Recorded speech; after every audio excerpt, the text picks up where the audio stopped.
Hello students, मैं Atul Sinha. Today I am going to discuss a very important topic, gas liquid solution and Henry's law. ये आपका chemistry के 12th syllabus में एक chapter है solution, उसका एक पहला टॉपिक है.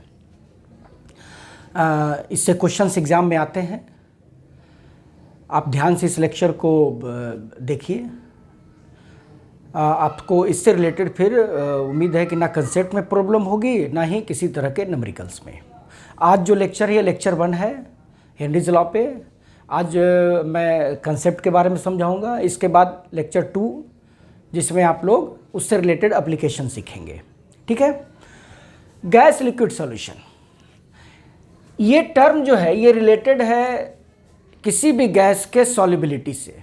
दिए गए सॉल्वेंट लिक्विड सॉल्वेंट में वो डिज़ोल्व अगर हो रहा है तो किस किस फैक्टर पर डिपेंड कर रहा है. ये पूरा टॉपिक उसी से रिलेटेड है.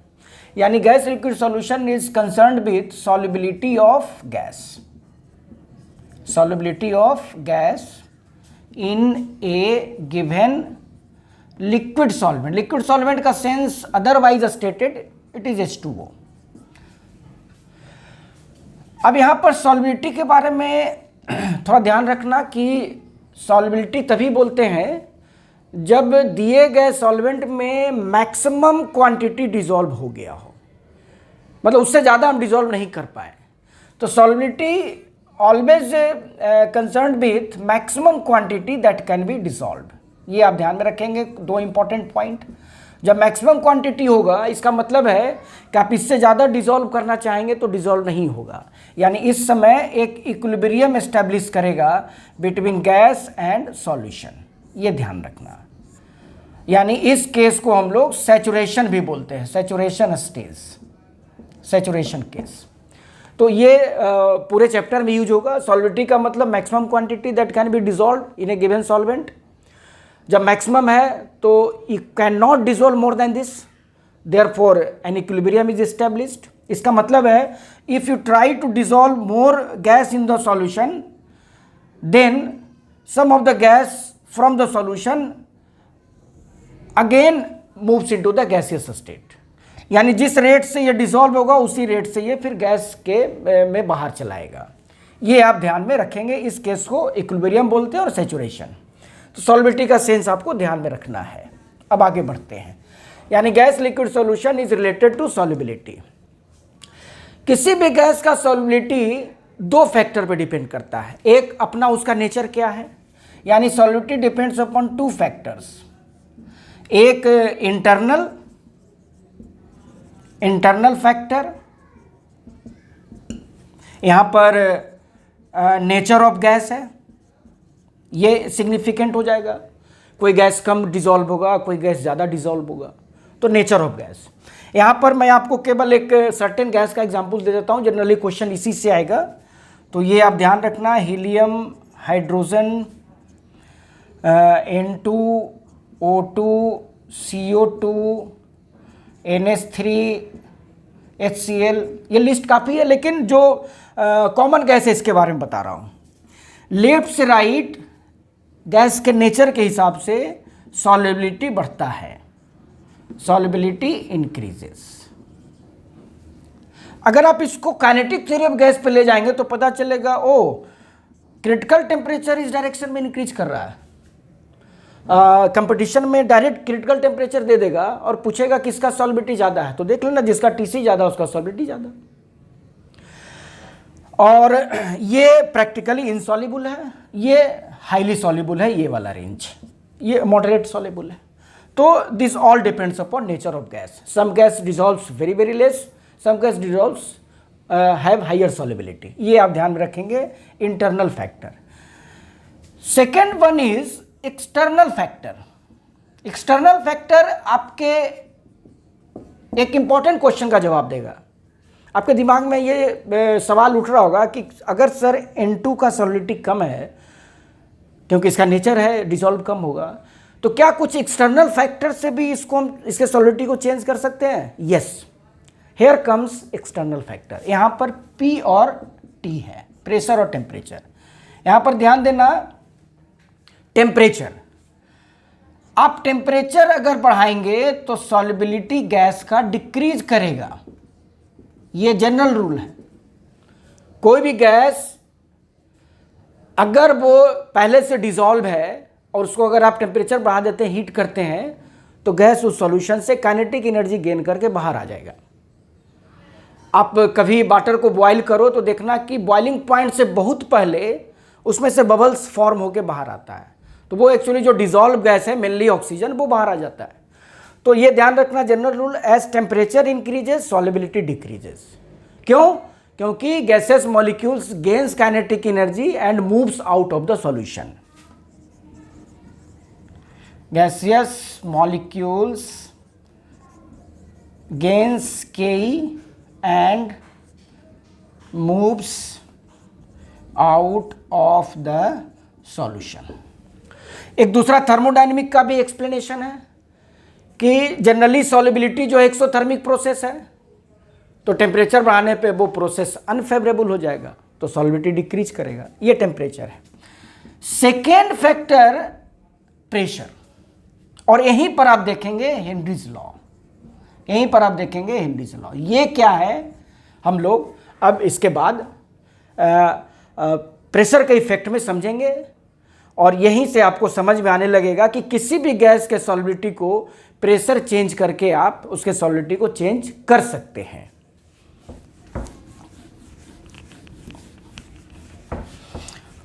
तो let's discuss effect of pressure. Effect of pressure on the solubility of a gas। ध्यान देना, in a given solvent, in a given solvent, solvent की क्वांटिटी फिक्स होनी चाहिए। 1 लीटर है तो 1 लीटर में ही आप सोचेंगे, and eight particular temperature, temperature को भी आपको कांस्टेंट रखना है, क्योंकि अगर आप टेम्परेचर चेंज करेंगे तो सॉल्युबिलिटी पे असर करेगा। आप प्रेशर का प्रभाव जानना चाह रहे हैं तो ये दोनों फैक्टर आपको पहले फिक्स कर देना होगा। इससे आपको समझ में आने लगेगा कि गैस प्रेशर पे कैसे डिपेंड कर रहा है। इस पे हेनरीज लॉ के द्वारा बहुत सारा एक्सपेरिमेंट किया गया। डाल्टन्स भी इंडिपेंडेंटली इस पे एक्सपेरिमेंट किए, लेकिन हेनरीज साहब मैथमेटिकल एक रिलेशन फॉर्मुलेट करके बता दिए कि इस तरह से प्रेशर पे डिपेंडेंट होगा। बहुत सिंपल है। हेनरीज लॉ या इफेक्ट ऑफ प्रेशर दोनों सेम चीज़ है। ये कहता है कि गैस सॉल्वेंट का क्वांटिटी अगर फिक्स हो और टेम्परेचर अगर कांस्टेंट हो, तो किसी भी गैस के सॉल्युबिलिटी को आप बढ़ा सकते हैं प्रेशर बढ़ा के। यानी उस सॉल्यूशन के ऊपर गैस का प्रेशर जितना ज़्यादा आप बढ़ाएंगे उतना ज़्यादा उसका सॉल्युबिलिटी इंक्रीज करेगा। प्रेशर घटेगा तो सॉल्युबिलिटी डिक्रीज करेगा। क्यों ऐसा होता है, इसके बाद हम लोग उसको एक्सप्लेन भी कर लेंगे। हाई प्रेशर पे गैस डिसॉल्व ज़्यादा होता है। इसका एक सबसे बेस्ट एग्जांपल है हम लोग जो सॉफ्ट ड्रिंक्स वगैरह या कार्बोनेटेड वाटर या सोडा वाटर जो यूज करते हैं, हाई प्रेशर पे CO2 उसमें डिसॉल्व होता है। जैसे ही आप उसका कैप ओपन करते हैं, प्रेशर सडनली रिड्यूस कर जाता है और जो गैस डिसॉल्व है CO2 वो बबल्स के रूप में बाहर आ जाता है। CO2 का खासियत है कि ये टाइनी बबल्स बनाता है। इसको फिजिंग इफेक्ट बोलते हैं। यानी अगर आप उसको सिप करेंगे, उसको ड्रिंक करेंगे तो बबल्स का ब्रस्टिंग मुंह में होगा तो एक फिजिंग इफेक्ट देगा।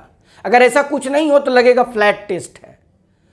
तो CO2 का कुछ खासियत है जो सोडा वाटर में यूज किया जाता है। एक तो ये टाइनी बबल्स बनाता है, सडनली प्रेशर रिड्यूस होने पे वो तेज़ी से बाहर आ जाता है। दूसरा है कि नॉन टॉक्सिक है, हमारा बॉडी CO2 से काफ़ी एडेप्टेबल है।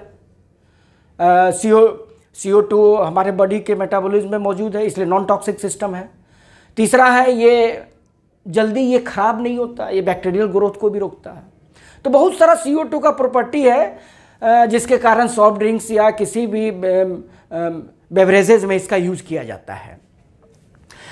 अभी जो मैंने आपको एग्जांपल दिया वो ये आपको समझाने के लिए कहा कि हाई प्रेशर पे गैस को डिसॉल्व ज़्यादा किया जाता है। ये हेनरीज लॉ से रिलेटेड है। यानी हेनरीज लॉ इसी इफेक्ट के बारे में बताता है कि the solubility of a gas, mathematically solubility of a gas is directly proportional to pressure of this gas over the solution, pressure of this gas.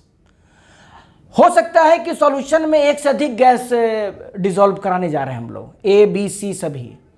तो ए को डिसॉल्व कराना है तो ए के प्रेशर को बढ़ाना है, बी को डिसॉल्व कराना है तो बी के प्रेशर को बढ़ाना है।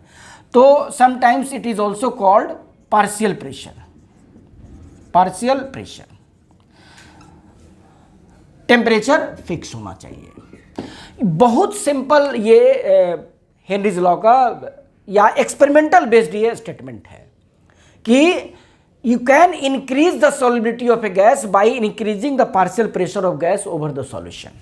आप इसको स्टेटमेंट में भी लिख सकते हैं, क्योंकि बोर्ड में कभी कभी स्टेटमेंट भी आता है। इसको डायरेक्ट स्टेटमेंट में लिख देना कि solubility of a gas is directly proportional to partial pressure of the gas। ये it is based upon experimental observation of various gases regarding their solubility। solubility से रिलेटेड ये एक्सपेरिमेंटल फैक्ट है, जिसका example मैंने अभी आपको दिया। एक और एग्जाम्पल समझाता हूं। हमारे ब्लड में जो हेमोग्लोबिन है वो हाई प्रेशर, लंग्स में हाई प्रेशर के कारण ऑक्सीजन उस हेमोग्लोबिन से 4 मॉलिक्यूल ऑक्सीजन का अटैच हो जाता है। और जब ये ब्लड ऑक्सीजन टिश्यू को सप्लाई करता है तो टिश्यू में प्रेशर बहुत कम होता है, तो ऑक्सीजन सडनली वहां से रिलीज हो जाता है। अभी जो मैंने आपको 2-3 एग्जाम्पल समझाया, ये प्रेशर के इफेक्ट को बताता है कि सॉल्युबिलिटी, किसी भी गैस का सॉल्युबिलिटी पे प्रेशर का इफेक्ट क्या है। सिंपल लैंग्वेज में आप इसको ध्यान में रखेंगे। और this is nothing but Henry's law.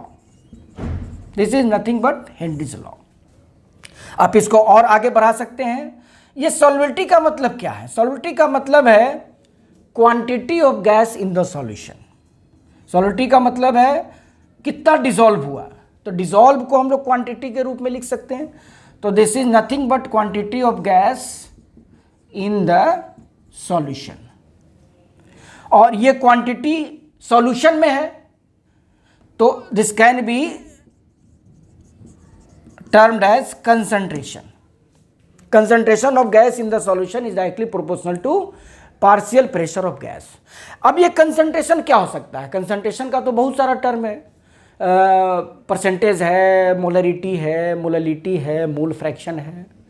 तो बहुत सारे बुक्स में जो रिसर्च बेस्ड बुक्स होते हैं उसमें इस कंसंट्रेशन में कोई रिस्ट्रिक्शन नहीं है।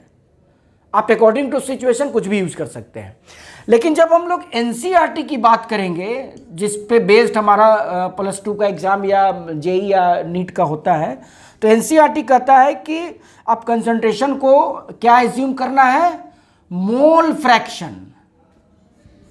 यानी अब हम लोग सॉल्युबिलिटी के टर्म पे क्या लिखेंगे? Mole fraction. क्लियर? चलिए इस स्टेटमेंट को अब और आगे बढ़ाते हैं, इस एक्सप्रेशन को। यानी हमारे पास देयरफॉर हेनरीज लॉ का मैथमेटिकल एक्सप्रेशन आ गया कि solubility of a gas is directly proportional to partial pressure of this gas at given temperature. This solubility, now this statement can be reversed. Mathematically it is not true to say pressure of a gas is directly proportional to solubility, लेकिन हम लोग इसको ऐसा कह सकते हैं, partial pressure of a gas directly influence the solubility। ठीक है? तो दिस एक्सप्रेशन कैन बी री रिटेन एज दिस। और ये सॉल्युबिलिटी को एनसीईआरटी के हिसाब से क्या मानना है? Mole fraction. X is the symbol of mole fraction. और pressure of a gas is directly proportional to mole fraction of the gas. कहां पे? In the solution. और यहां पर प्रोपोर्शनलिटी कांस्टेंट देंगे, दैट इज के एच। जहां पर के एच क्या है? ये हेनरीज लॉ कांस्टेंट है। अभी देखेंगे हेनरीज लॉ कांस्टेंट के बारे में, ये क्या है और ये कैसे किसी गैस के नेचर को समझाता है। अब ये क्या है, मोल फ्रैक्शन ऑफ गैस। तो आप इसको इस तरह से भी लिख सकते हैं, mole fraction of gas in the solution, यानी mole of gas by total moles. और टोटल मोल्स का मतलब mole of gas plus mole of solvent, solvent suppose H2O। तो इस तरह से इस एक्सप्रेशन को आप आगे एक्सटेंड कर सकते हैं। आप देखेंगे कि न्यूमेरिकल में फिर इसकी जरूरत पड़ने लगेगी। ठीक है, तो फिलहाल आप इतना ध्यान रखेंगे। Now let's see KH, about KH,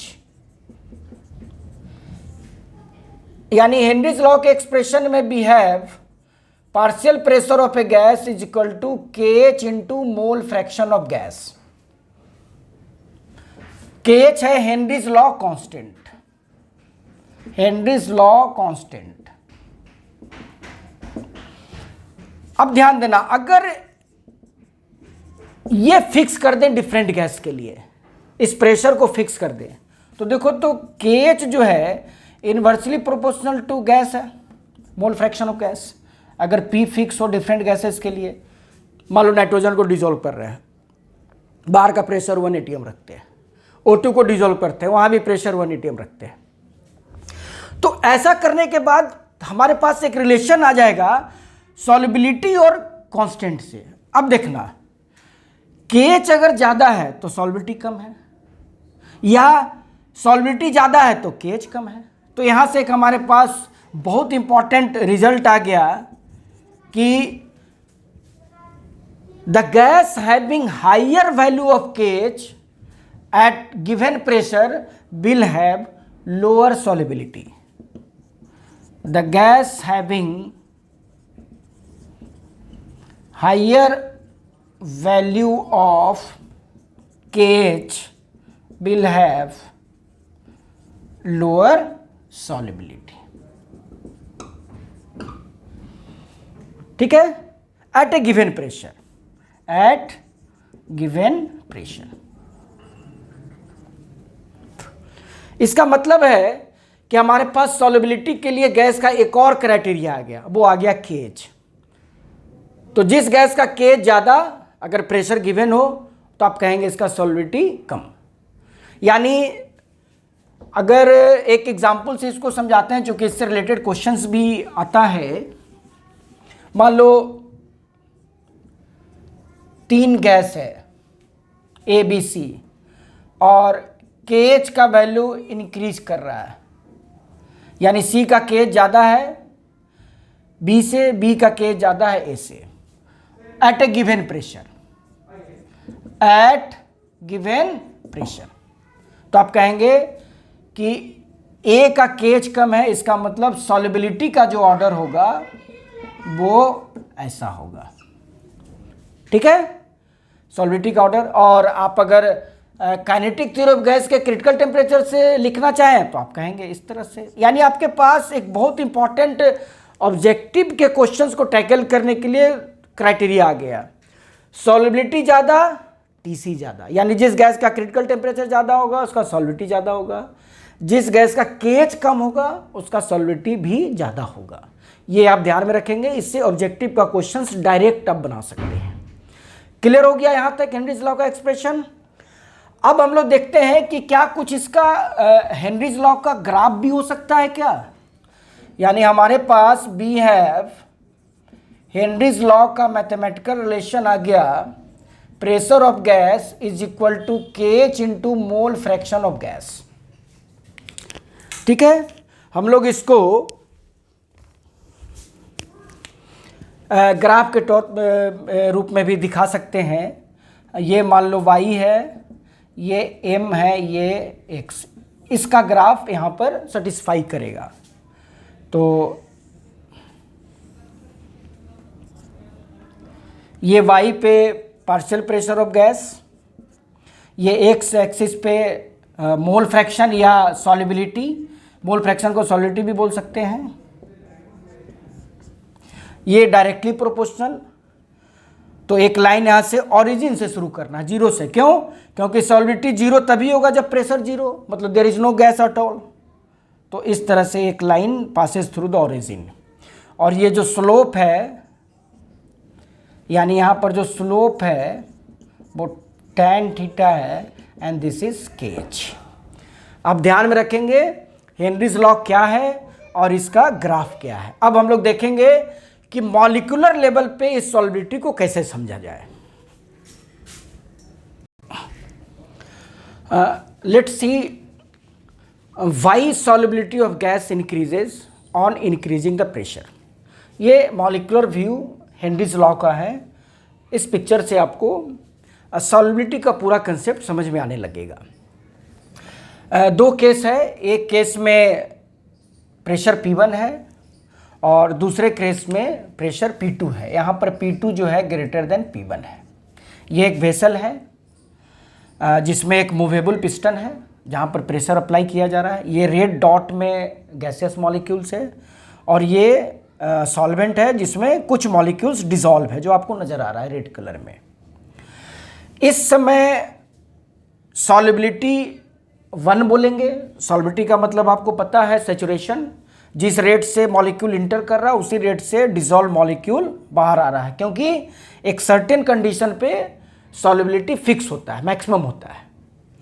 तो इस समय एक इक्विलिब्रियम एस्टैब्लिश है कुछ इस तरह का, जहाँ पर सपोज N1 मॉलिक्यूल्स इस गैस का डिसॉल्व हो चुका है। तो इस सॉल्यूशन में N1 मॉलिक्यूल्स है, इसका कंसंट्रेशन C1 है।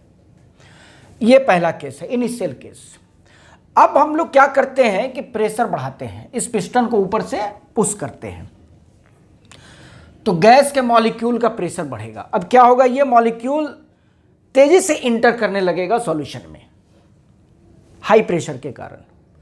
सॉल्यूशन में इंटर करेगा तो काइनेटिक थ्योरी ऑफ गैस कहता है कि अब मॉलिक्यूल्स सॉल्वेंट के इंटर मॉलिक्यूलर फोर्स में जाके ट्रैप्ड हो जाएगा। यानी हाई प्रेशर पे ज्यादा गैस का मॉलिक्यूल सॉल्यूशन में इंटर कर गया और वहां जाके डिसॉल्व हो गया। यानी इस केस में अगर N1 मोल्स डिसॉल्व है तो हाई प्रेशर पे मोल सपोज N2 है, जहां पर N2 N1 से ज्यादा है। यानी इस केस में कंसंट्रेशन ज्यादा है, इस केस में कंसंट्रेशन कम है। ये मॉलिक्यूलर व्यू है। एक दूसरा तरीका है इक्विलिब्रियम से इसको समझाने का। इस केस में इक्विलिब्रियम ऐसा है पहला, और हाई प्रेशर पे इक्विलिब्रियम, एक नया इक्विलिब्रियम आ गया। नया इसलिए बोले कि जैसे ही हम लोग प्रेशर बढ़ाते हैं तो ये इक्विलिब्रियम डिस्टर्ब हो जाता है, और ली सेटेलियर प्रिंसिपल कहता है कि बाहर का फैक्टर बैलेंस होना चाहिए ताकि फिर से सिस्टम इक्विलिब्रियम पे आ जाए।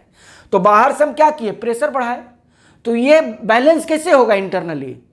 यस, फ्री मॉलिक्यूल्स कम जाए। तो फ्री मॉलिक्यूल्स कैसे कमेगा? जब ये ज्यादा डिसॉल्व होने लगेगा। इसको हम लोग बोलेंगे new equilibrium.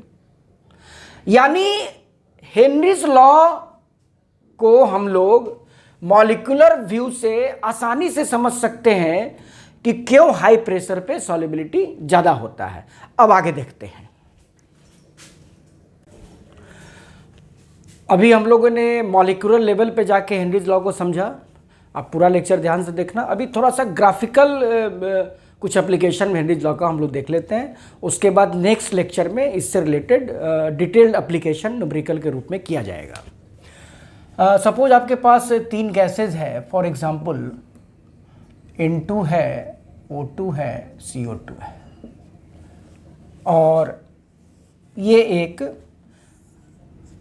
Pressure of corresponding gas versus solubility, इसका एक ग्राफ है। और यहाँ पर मैंने 3 लाइन दिखाया, A, B, C। मैं आपसे पूछूं कि इसमें A कौन होगा, N2 हो सकता है, O2 या CO2। तो सबसे पहले इस ग्राफ पे आप देखेंगे कि सॉल्युबिलिटी किसका ज़्यादा है। तो आप स्लोप से चेक कर लो। स्लोप सबसे ज़्यादा किसका है? C का है। तो स्लोप ज़्यादा का मतलब KH ज़्यादा, तो जिसका KH ज़्यादा उसका सॉल्युबिलिटी कम। इसका मतलब C का सॉल्युबिलिटी सबसे कम है, तो C का प्रोबेबिलिटी किस गैस का हो सकता है? तो ये N2 है, ये O2 है, और सबसे ज़्यादा सॉल्युबल CO2 है क्योंकि सबसे कम KH इसका है। तो आप इस तरह से भी कुछ क्वेश्चन का जवाब दे सकते हैं ऑब्जेक्टिव में। आप ध्यान रखना कि P और सॉलिडिटी पे जो सॉलिडिटी का ट्रेंड होगा वो कुछ इस तरह का होगा। क्लियर? अब सेम क्वेश्चन को सॉल्युबिलिटी वर्सेस टेम्परेचर पे देखते हैं कि किस तरह का ग्राफ हो सकता है।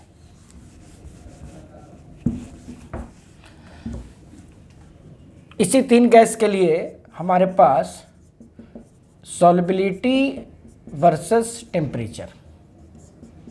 अभी हम लोगों ने देखा कि T इंक्रीजेज, सॉल्युबिलिटी डिक्रीजेज।